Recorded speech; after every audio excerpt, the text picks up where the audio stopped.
बार फिर से स्वागत है आपका हमारे YouTube channel study IAS with Vaibhav Sharma. जहां पर हम आईएएस से संबंधित जो मेंस की तैयारी है हम आपकी वो करवा रहे हैं। हम हिंदी साहित्य की जो तैयारी है वो आपकी बिल्कुल फ्री में करवा रहे हैं। पूरा हिंदी साहित्य हम क्वेश्चन आंसर की तरह पढ़ेंगे। कुछ वीडियो मेरे यूट्यूब पर अवेलेबल है, प्लेलिस्ट भी मैंने बना रखी है। 2 नाटक हमने आपको कंप्लीट करवा दिए हैं। मैं पढ़ा कैसा रहा हूँ आप एक बार जाएँ और उसे देखें। उसके बाद आप चैनल को सब्सक्राइब करना और वीडियो को लाइक करना अगर आपको पसंद आता है। आज हम शुरू करने वाले हैं इकोनॉमिक्स। बच्चा जीएस पेपर 3 एक ऐसा पेपर है ना जो पूरा का पूरा या लगभग 80 to 90% करंट अफेयर से रिलेटेड होता है।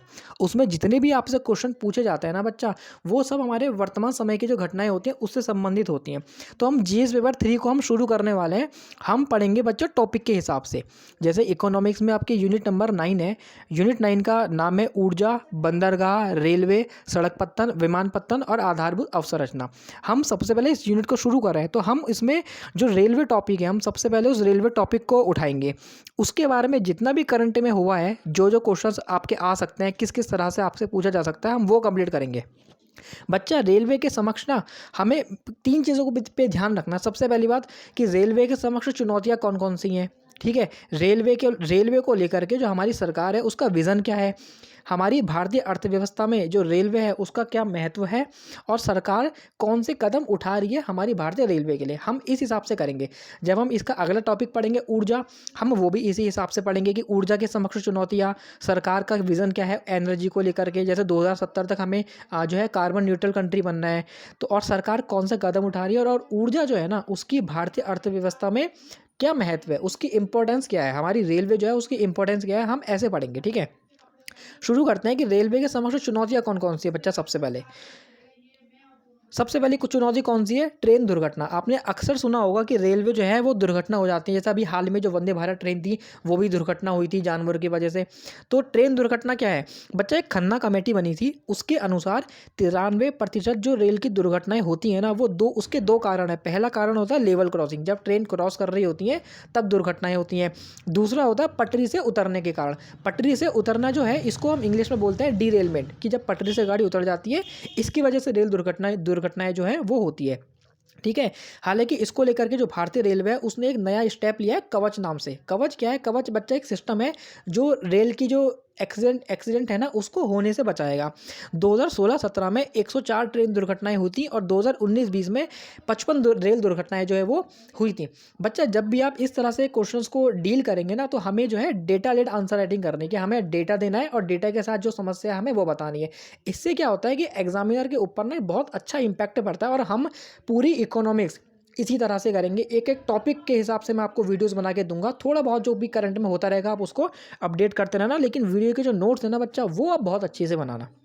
बच्चा दूसरी समस्या क्या है हमारी भारतीय रेलवे के सामने, बच्चा आर्थिक नुकसान जो है ना वो एक बहुत बड़ी समस्या है। कैग जो है, जो हमारी एक कॉन्स्टिट्यूशनल बॉडी है, एक संवैधानिक संस्था है कैग की रिपोर्ट के अनुसार रेलवे को 2019 और 2020 में 26,000 करोड़ रुपए का नुकसान हुआ था। बच्चा 26,000 करोड़ रुपए का नुकसान, ठीक है। इसका रीज़न क्या है, रेलवे ना बच्चा 2 तरह से पैसे कमाती है। पहला तो होता है यात्रियों को एक जगह से दूसरी जगह भेज करके, पहला तरीका। दूसरा तरीका होता है जो हमारा माल होता है, जो भी हमारी वेजिटेबल्स होती हैं, जो भी हमारी सर्विस, जो भी हमारी गुड्स होती हैं, हमारा माल होता है, उसको एक जगह से दूसरी जगह सप्लाई करके। जो यात्रियों को सप्लाई करती है ट्रेन बच्चा उसको बोलते हैं पैसेंजर, और जो माल को लेकर के जाती है उसको बोलते हैं फ्रेट, ठीक है, या मालगाड़ी हम इसे हिंदी में कहते हैं। बच्चा जो परिचालन लागत होती है ना वो रेलवे की बहुत ज़्यादा है।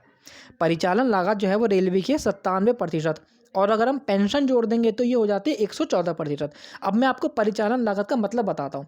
अगर रेलवे 100 रुपये कमा रही है, अगर रेलवे 100 रुपये कमा रही है ना तो उसको खर्चा कितना करना पड़ रहा है। रेलवे को 100 रुपये कमाने के लिए 97 रुपये का खर्चा करना पड़ता है। खर्चा कहाँ पे होता है बच्चा, जो हमने एम्प्लॉयज़ रख रखे हैं रेलवे में जो सारी देखभाल करते हैं, रेलवे का जो पेट्रोल होता है, जो रेलवे में टीटी काम करते हैं, उन सबका अगर आप एक खर्चा जोड़ोगे ना तो तकरीबन 97 रुपये आता है। 97% कह दो या 97 रुपये कह दो, तो हम इसको प्रतिशत के हिसाब से लिखेंगे। 97% जो है वो रेलवे का खर्चा होता है परिचालन लागत में, परिचालन लागत। और अगर हम उसमें पेंशन को जोड़ देंगे, जो रेलवे अपने कर्मचारियों को जो पेंशन देती है, अगर हम पेंशन को भी जोड़ देंगे ना तो बच्चा वो हो जाता है 114%। मतलब क्या है 114% का, कि रेलवे ₹100 तो कमा रही है और ₹114 खर्च कर रही है। बच्चा जब आप ₹100 में कोई चीज़ खरीदोगे, ठीक है, और उसको ₹114 में आपने, सॉरी मैं माफ़ी चाहूँगा, ठीक है, मतलब अगर आपको ₹100 कमाने के लिए ना रेलवे ₹114 खर्च करने पड़ रहे हैं, तो रेलवे को क्या होता है, नुकसान होता है। पहले रीज़न तो यह है। दूसरा रीज़न क्या है, रेलवे को नुकसान होता कहाँ पर है?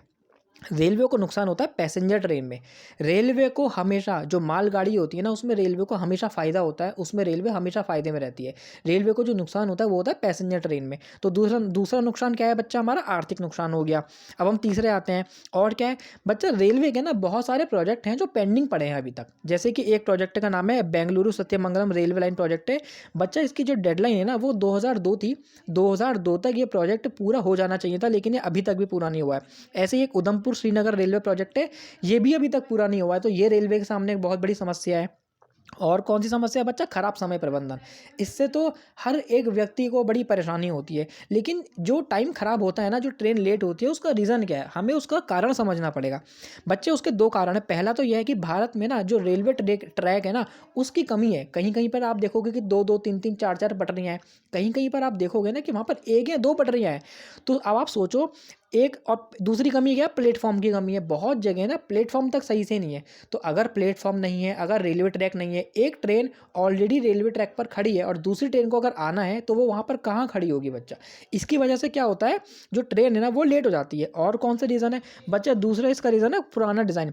जो रेलवे है ना, उसका जो डिज़ाइन है ना वो आउटडेटेड डिज़ाइन हो गया है। अगर आप बुलेट ट्रेन देखोगे तो उसकी जो शेप होती है ना वो नुकीली सी होती है। उससे क्या होता है कि हवा जो है ना वो प्रेशर नहीं डालती है, क्योंकि हवा की वजह से क्या होता है कि जो हमारी स्पीड है ना वो कम पड़ जाती है। तो रेलवे का ट्रैक की कमी, जो प्लेटफॉर्म है उसकी कमी होती है, और जो उसका डिज़ाइन है ना वो बहुत पुराना है। तो इसकी वजह से क्या होता है, स्पीड के ऊपर भी इफेक्ट पड़ता है, जिसकी वजह से क्या होता है, ट्रेनें क्या होती है अक्सर लेट हो जाती हैं। बच्चा और कौन सा कारण है रेलवे का, बच्चा रेलवे मंत्रालय की रिपोर्ट आई थी। मैं सारा आपको ऑफिशियल डेटा दे रहा हूँ, कोई भी फेक डेटा नहीं है ये। बच्चा रेलवे मंत्रालय की रिपोर्ट आई थी 2020-21 में। रेलवे को 460 करोड़ रुपए का नुकसान हुआ है 2020-21 में। और पता है उसका कारण क्या है, उसका कारण है दंगे और हड़ताल।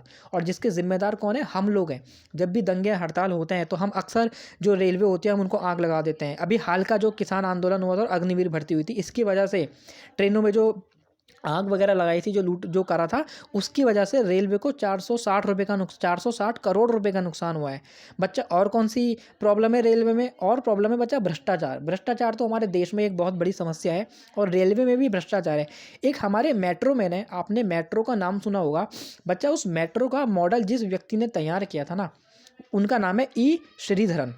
इन्हें हम मेट्रो मैन ऑफ इंडिया कहते हैं, क्योंकि इन्होंने हमारे देश में ना मेट्रो का एक मॉडल क्रिएट करा था। इन्होंने खुद कहा है कि हर साल जो रेलवे है उसको अपने इक्विपमेंट खरीदने होते हैं। अपनी रेलवे को मेंटेन करने के लिए बहुत सारे इक्विपमेंट्स जो है वो खरीदने होते हैं।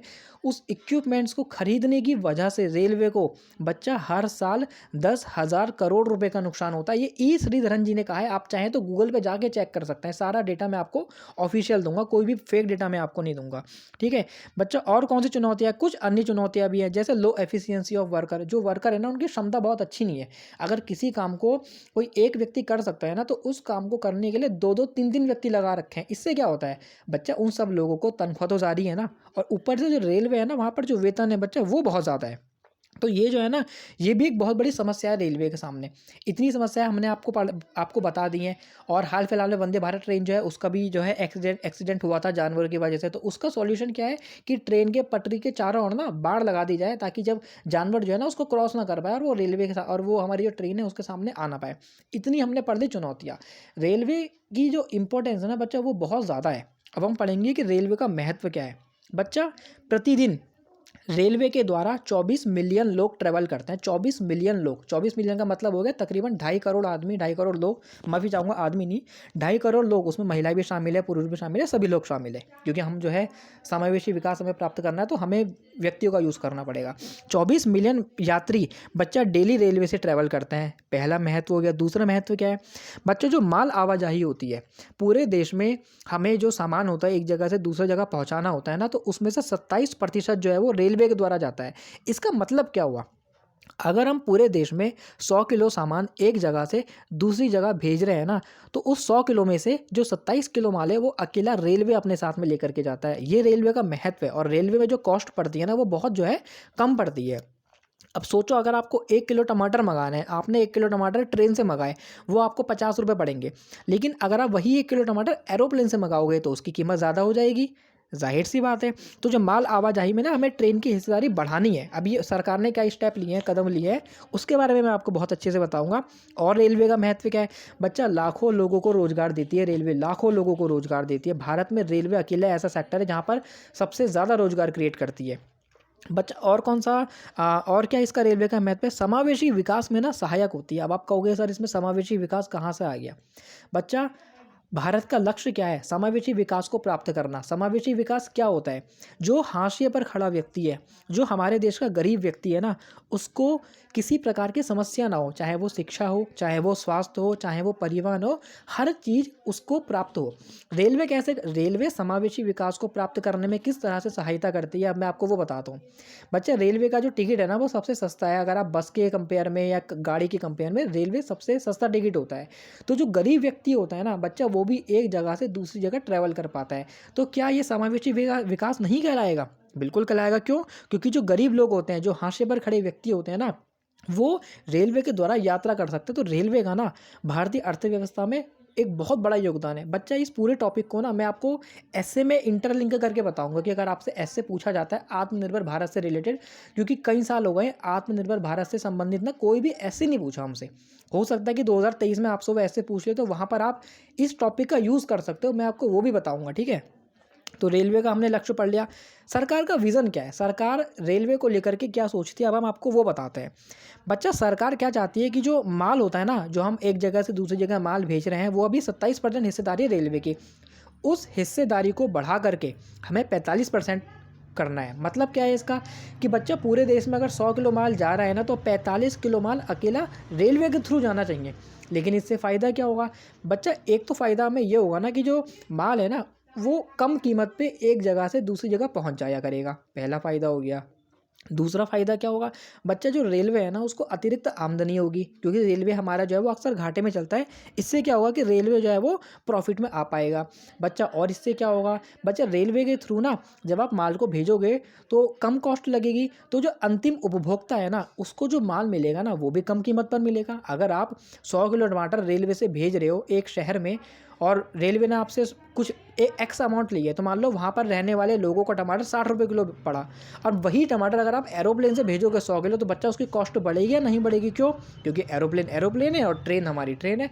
तो जब हम जितना ज़्यादा माल हम रेलवे के थ्रू बेचेंगे ना बच्चा, उससे देखो समावेशी विकास आ रहा है। जो अंतिम उपभोक्ता है, जो हाशिए पर खड़ा उपभोक्ता है ना, उसको कम कीमत पर वस्तुएं उपलब्ध हो पा रही हैं। तो भैया ये भी सरकार का विज़न क्या है कि 45% हिस्सेदारी बढ़ानी है हमें रेलवे की माल परिवहन में। बच्चा और क्या करना है? बच्चा हमें बनाना है समर्पित फ्रेट कॉरिडोर, या इसे बोलते हैं डेडिकेटेड फ्रेट कॉरिडोर। बच्चा फ्रेट कॉरिडोर क्या होता है? सरकार इस पे काम कर रही है, एक ईस्ट वेस्ट कॉरिडोर पे काम कर रही है कि ईस्ट से कोई ट्रेन चलेगी या वेस्ट से कोई ट्रेन चलेगी। गुजरात जैसे वेस्ट में है, तो गुजरात से कोई ट्रेन चलेगी और वो ट्रेन लगातार पश्चिम बंगाल तक जाएगी, जो ईस्ट में उपस्थित है, जो ईस्ट में रहता है पश्चिम बंगाल, वहाँ तक जाएगी। डिफरेंट स्टेशन होंगे बीच में। फ्रेट जो होता है एक तरह से मालगाड़ी बोलते हैं फ्रेट कॉरिडोर जो, तो एक ऐसा हमें ट्रैक बनाना है जहाँ पर जो मालगाड़ी है ना वो ट्रैवल कर सके। सरकार का विज़न ये है। और हमें क्या बनाना है? और हमारा एम है तेज़ गति की रेल लाने का, ताकि जो समय है ना लोगों का, वो समय और ज़्यादा बचे। उसके लिए सरकार क्या कर रही है बच्चा? उसके लिए सरकार ने क्या कर, एक वंदे भारत ट्रेन आई है, और क्या है, बुलेट रेल आई है जापान की सहायता से। सरकार का विज़न क्या है? तेज गति की रेल लाना। उसके लिए हम क्या कर रहे हैं? वंदे भारत और बुलेट ट्रेन।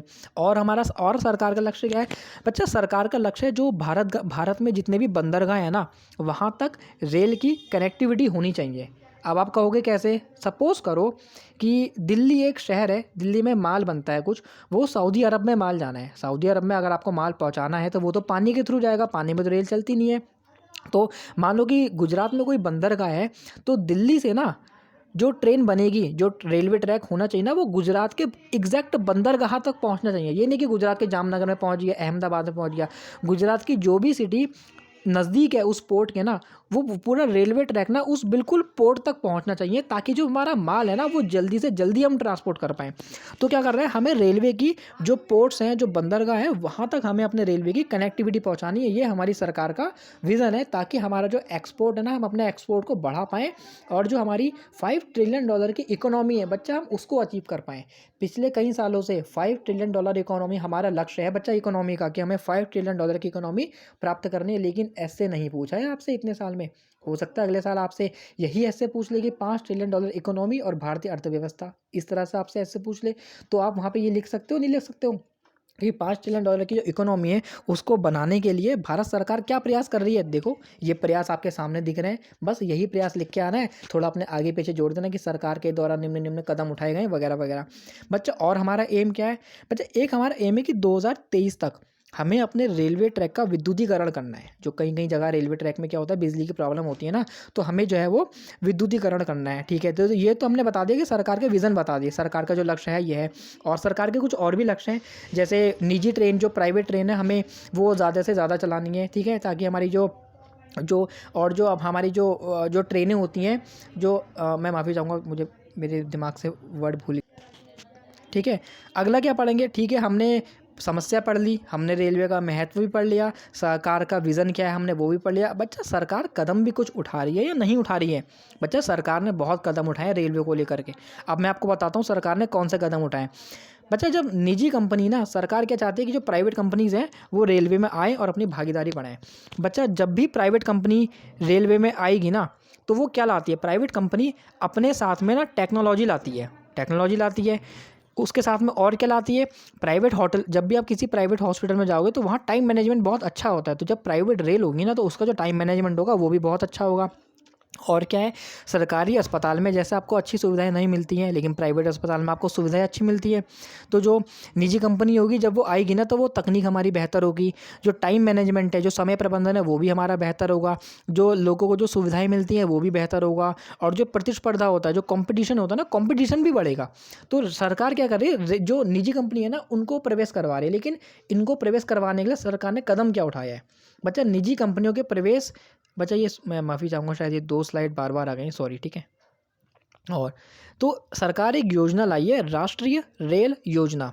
इसका लक्ष्य क्या है, 2030 तक, जो अब 2030 आ रहा है, 2030 तक हमें हमारा जो रेल का इंफ्रास्ट्रक्चर है, जो हमारी रेल व्यवस्था है ना, उसको 2050 की आवश्यकता के हिसाब से तैयार करना है। अब आप कहोगे इसका मतलब क्या होता है, मतलब कि सपोज़ करो 2030 में ना, सॉरी माफ़ी चाहूँगा, 2050 में सिचुएशन ऐसी हो सकती है कि डेली 10 करोड़ लोग ट्रैवल करेंगे रेलवे के थ्रू। तो हमें डेली 10 करोड़ लोग ट्रैवल कर सके ना, ऐसा रेलवे हमें 2030 तक बना के तैयार कर लेना है। इसे बोलते हैं समय से 20 साल आगे की सोचना। आप समझ रहे हो, 2030 तक हमें ऐसी रेल व्यवस्था तैयार करनी है जैसी हमें 2050 में आवश्यकता पड़ सकती है। तो सरकार जो है वो समय से आगे की सोच रही है। और सरकार क्या कर रही है, रेलवे की जो माल वाहन में जो हिस्सेदारी है ना, उसको 27% से बढ़ाकर 45% करना है। मैंने आपको पहले भी बताया था। इसके लिए सरकार ने क्या करा है, इसके लिए भी सरकार ने कुछ कदम उठाए हैं। ठीक है, सरकार के द्वारा कदम क्या उठाएंगे, एक सरकार ने कदम उठाया किसान रेल। किसान रेल बच्चा क्या है, एक रेलगाड़ी है जो हमारे किसान भाई लोग हैं, जो हमारी किसान बहनें लोग हैं, उनके जल्दी ख़राब होने वाले जो भी कृषि उत्पाद हैं, जो भी सब्जियाँ जो जल्दी ख़राब हो जाते हैं, जैसे कि टमाटर हो गए, हरी मिर्च हो गए, नींबू हो गए, तो ये क्या होता है, जल्दी ख़राब हो जाते हैं। तो इनको ट्रांसपोर्ट करने के लिए, इनको एक जगह से दूसरी जगह लेकर जाने के लिए सरकार ने रेल निकाली है, जिसका नाम है किसान रेल। बच्चा इससे फ़ायदा क्या होगा, जब किसान उस ट्रेन के माध्यम से अपनी सब्जियों को भेजेगा ना, तो जो किसान का माल ख़राब होता है, जिसकी वजह से किसान को नुकसान होता है ना, तो बच्चा उस किसान का ना वो नुकसान होने से बच जाएगा। और सरकार का लक्ष्य क्या है, किसानों की आमदनी हमें क्या करनी है, दोगुनी करनी है। तो बच्चा अगर उसका माल ख़राब होने से बचेगा, उसका सारा का सारा माल ट्रांसपोर्ट हो जाएगा रेलवे के थ्रू, तो किसान को अतिरिक्त कमाई होगी या नहीं होगी, बिल्कुल होगी। और क्योंकि किसान अपने माल को सरकार की रेलवे के थ्रू ट्रांसपोर्ट कर रहा है, तो उसको किराया जो है वो भी क्या देना पड़ेगा, किराया भी कम देना पड़ेगा। किसान को वहाँ भी बेनिफिट होगा। और हमें उससे फ़ायदा क्या होगा, जो रेलवे है, रेलवे को अतिरिक्त आमदनी होगी, तो उससे जो रेलवे का घाटा है वो भी कम होगा। और हमें इससे क्या फ़ायदा होगा, जो अंतिम उपभोक्ता है, आपके जैसे लोग, हमारे जैसे लोग जो सामान खरीदते हैं, उनको कम कीमत पर सामान जो है वो उपलब्ध हो पाएगा। और हमें ताज़ा सामान मिल पाएगा। अगर कोई सामान आप ट्रक से भेजोगे तो कॉस्ट ज़्यादा पड़ती है, ख़राब होने की संभावना रहती है। लेकिन अगर आप इस रेल से भेजोगे तो जल्दी पहुंच जाएगा। क्यों? क्योंकि जाम तो होता नहीं है कोई, ट्रक में जाम हो जाता है लेकिन रेलवे में तो कोई जाम होता नहीं है। तो इससे क्या मिलेगा? हमें बहुत ज़्यादा फ़ायदा मिलेगा। सरकार ने ये कदम उठाया है हमारे किसान भाइयों के लिए। सरकार ने और कौन से कदम लिए हैं बच्चा? सरकार का एक लक्ष्य है तेज़ गति की ट्रेन लाना। उसके लिए सरकार ने क्या करा है? उसके लिए सरकार वंदे भारत ट्रेन निकाल ली है, जिनकी स्पीड काफ़ी अच्छी है। और सरकार क्या कर रही है? और जापान की सहायता से हम हमारे देश में जो बुलेट ट्रेन है ना, हम बुलेट ट्रेन का विकास कर रहे हैं। ठीक है, ये है सरकार। और क्या कदम उठा रही है बच्चा? रेलगाड़ी जो है ना, उसमें लाइटिंग का सिस्टम थोड़ा सा ख़राब रहता है, कहीं कहीं पे लाइट वगैरह नहीं होती रेलवे में। तो उसके लिए क्या करें रेलगाड़ी में, ताकि प्रकाश व्यवस्था जो है ना वो बेहतर बनी रहे, तो रेलवे की जो छत है ना, वहाँ पर 50 मेगावाट के सोलर पैनल लगाए जाएंगे। 50 मेगावाट के सोलर पैनल। तो ये भी एक बहुत अच्छा स्टेप है। ठीक है, अगर आपसे पूछा जाए कि जो नवीकरणीय ऊर्जा है उसको लेकर के सरकार का क्या प्लान है, तो आप ये भी लिख सकते हो कि रेलगाड़ी में हम सोलर एनर्जी का यूज़ कर रहे हैं। ये भी एक बहुत अच्छा तरीका है। बच्चा सरकार ने और कौन से कदम उठाए हैं? बच्चा हमें ना माल आवाजाही में जो माल परिवहन होता है उसमें हिस्सेदारी 27% से बढ़ा करके 45% करना है। तो इसके लिए हमें क्या करना पड़ेगा? इसके लिए हमें चाहिए ऐसी ट्रेनें जिनकी स्पीड बहुत तेज़ हो और जो एक बार में ना बहुत सारा माल लेकर के जा सकती हो। इसके लिए भारत में आत्मनिर्भर भारत के तहत एक इंजन का निर्माण किया गया, जिसका नाम है WAG-12 इंजन। बच्चा ये इंजन बहुत पावरफुल इंजन है, बहुत पावरफुल इंजन है। इसकी खासियत मैं आपको बताता हूँ, ये 120 किलोमीटर प्रति घंटे की रफ्तार से चल सकता है। दूसरी खासियत क्या है? ये एक बार में 6000 टन जो माल है ना उसको लेकर के जा सकता है। 6000 टन का माल का हो गया तकरीबन 6 टन। ये आपका एक टन में 1000 हो गया, तकरीबन 6 लाख के आसपास, 36 लाख के तकरीबन 36 लाख के आसपास बैठेगा शायद। 6000 टन माल लेकर के जा सकती है। तो हम क्या कर रहे हैं, जो हमने समर्पित फ्रेट कॉरिडोर बनाया, जैसे ईस्ट वेस्ट कॉरिडोर हो गया। आप थोड़ा इसके बारे में थोड़ा डिटेल और चाहे तो पढ़ सकते हैं कि एक ईस्ट वेस्ट कॉरिडोर क्या है, वरना मैं इसके बारे में भी आपको बता दूंगा। कोई इशू नहीं है, कोई प्रॉब्लम नहीं है। ठीक है, तो सरकार ने क्या कदम उठाया? WAG-12 इंजन का निर्माण किया है, ताकि जो माल परिवहन है ना उसको बढ़ाया जा सके और तेज़ गति से हम हमारे माल को एक जगह से ज़्यादा पहुंचा सके, और रेलवे को उससे क्या होगा? अतिरिक्त फ़ायदा होगा। बच्चा और कौन सी स्टेप है? हाँ बच्चा, हमारा जो वीडियो है वो यहीं पर समाप्त होती है। और इस वीडियो में अगर आपसे आत्मनिर्भर भारत के तहत कोई भी ऐसे पूछा जाता है, या आत्मनिर्भर भारत को लेकर के सरकार किस तरह तरक्की कर रही है, तो आप ये जो स्लाइड है ना, ये WAG-12 इंजन, बच्चा आप इसको दिखा सकते हो कि आत्मनिर्भर भारत के तहत भारत में WAG-12 नाम का इंजन बनाया गया है, जिसकी सहायता से हम माल परिवहन जो है ना उसमें बहुत हमें सुविधा होगी, और जो हमारे अंतिम उपभोक्ता है उसको कम कीमत पर माल उपलब्ध हो पाएगा। और इससे क्या फ़ायदा होगा, और मैं आपको बताता हूँ। सपोज़ करो USA की कोई कंपनी है, कोई मैन्युफैक्चरिंग कंपनी है जो भारत में आती है और अपना मैन्युफैक्चरिंग प्लांट लगाती है। उसने दिल्ली में अपना कोई प्लांट लगा दिया। बच्चा, अब अगर वो कोई चीज़ बना रही है ना, तो वो पूरे देश में ट्रांसपोर्ट तो करेगी। अब अगर हमारे देश में ट्रांसपोर्टेशन सिस्टम बहुत सस्ता होगा ना, तो उस कंपनी को फ़ायदा होगा। और कोई भी दूसरा देश किसी दूसरे देश में अपनी कंपनियों को तभी लगाता है जब उसको फ़ायदा हो। भारत में इतनी बड़ी आबादी है, अगर कोई फॉरेन कंपनी वैक्यूम क्लीनर बनाती है भारत में आकर के, उसने दिल्ली में अपना पूरा सेटअप कर लिया, तो वो पूरे भारत में ना कहीं भी अपने माल को भेज सकता है। क्यों? क्योंकि ट्रेन है हमारे पास में, 6000 टन माल हम एक साथ में लेके जा सकते हैं। सोचो उस कंपनी को कितना फ़ायदा होगा। और क्या होगा बच्चा? इससे भारत में निवेश बढ़ेगा। अब आप सोच रहे हो इस एक स्लाइड को हम कहाँ कहाँ जोड़ पा रहे हैं। पहला क्या होगा? निवेश बढ़ेगा, FDI बढ़ेगा, जो भारत में जो सॉरी बच्चा, जो भारत में जो मैन्युफैक्चरिंग कंपनियां हैं वो बढ़ेगी, भारत की GDP में उनका योगदान होगा, एम्प्लॉयमेंट क्रिएट होगा। और क्या होगा? जो $5 ट्रिलियन की इकोनॉमी है उसको अचीव करने में हमें फ़ायदा होगा। और क्या होगा? तो इसी तरीके से आप इसका क्या कर सकते हैं? ऐसे में भी यूज़ कर सकते हैं। और आप इसका क्या यूज़ कर सकते हैं? अगर समावेशी विकास से संबंधित कोई भी आपसे ऐसे पूछा जाता है, वहाँ पर भी आप इस स्लाइड को यूज़ कर सकते हैं। और आप क्या यूज़ करेंगे? अगर नवीकरणीय ऊर्जा से संबंधित कोई आपसे प्रश्न पूछा जाता है कि सरकार ने क्या कदम उठाए, आप ये वाली स्लाइड जो है सरकार द्वारा लिया गया कदम, रेलगाड़ी वाली, आप इसको यूज़ कर सकते हैं। और आप क्या को यूज़ करेंगे?